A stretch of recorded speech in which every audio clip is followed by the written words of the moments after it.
સિદ્ધપુરના ધારીવાળના ભીખા ભુવાએ આચરી 20 લાખની ઠગાઈ. સસ્તા અનાજના દુકાનદાર મહિલાને રસ્તા પર લાવી દીધા. જ્યારે અંધશ્રદ્ધાનો અંધકાર માનવીની બુદ્ધિ પર હાવી થઈ જાય છે ત્યારે કેવા માઠા પરિણામો આવે છે તેનો જીવતો જાગતો કિસ્સો સિદ્ધપુર તાલુકાના સેદરાણા ગામે પ્રકાશમાં આવ્યો છે. દુઃખ નિવારણની ખોટી માયાજાળ રચી ધારીવાળના ભીખા ભુવા નામના શખ્સે આખો હસતો ખેલતો પરિવાર બરબાદ કરી નાખ્યો છે. ભીખા ભુવો રહે ધારીવાળ સિદ્ધપુર. ભોગ બનનાર ઉર્મિલાબહેન અને તેમનો પુત્ર મિત રહે સેદરાણા. આશરે 20 લાખ રોકડ અને દાગીના. માતા આશ્રમ ભેગા થયા. પુત્ર લવાલ અભ્યાસ અર્થે મોકલાયો. સેદરાણા ગામમાં રહેતા ઉર્મિલાબેન સસ્તા અનાજની સરકારી દુકાન ચલાવી માનભેર જીવતા. પુત્ર મિત સાથે તેમનું જીવન ખુશાલ હતું, પરંતુ પરિવારની કોઈ મુશ્કેલીના સમયે ધારીવાળના ભીખા ભુવાએ તેમના જીવનમાં પ્રવેશ કર્યો.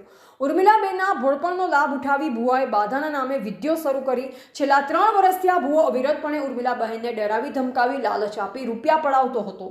ઘરમાં રહેલી રોકડ રકમ અને સોના ચાંદીના દાગીના વિધિના નામે પડાવી લીધા. જ્યારે બધી જ બચત ખતમ થઈ ગઈ ત્યારે પણ નરાધમ ભુવો ન અટક્યો. તેણે ઉર્મિલાબહેનના રહેણાંક મકાનની ઉપર લાગેલા લોખંડ સિમેન્ટના પતરા પણ વેચાવી દીધા અને તેના પૈસા પણ ખિસ્સામાં સરકાવી દીધા. ભુવાની સતત આર્થિક ઉઘરાણી અને સર્વસ્વ લૂંટાઈ ગયાના આઘાતમાં ઉર્મિલાબહેન પોતાની માનસિક સંતુલન ગુમાવી બેઠા.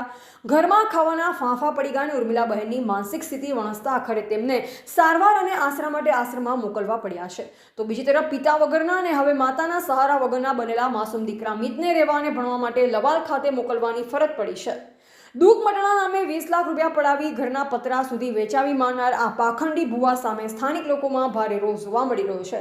પીડિત પરિવાર ન્યાયની આશા રાખી રહ્યો છે, જેથી આ કપટી ભુવાને જેલના સળિયા પાછળ ધકેલી શકાય.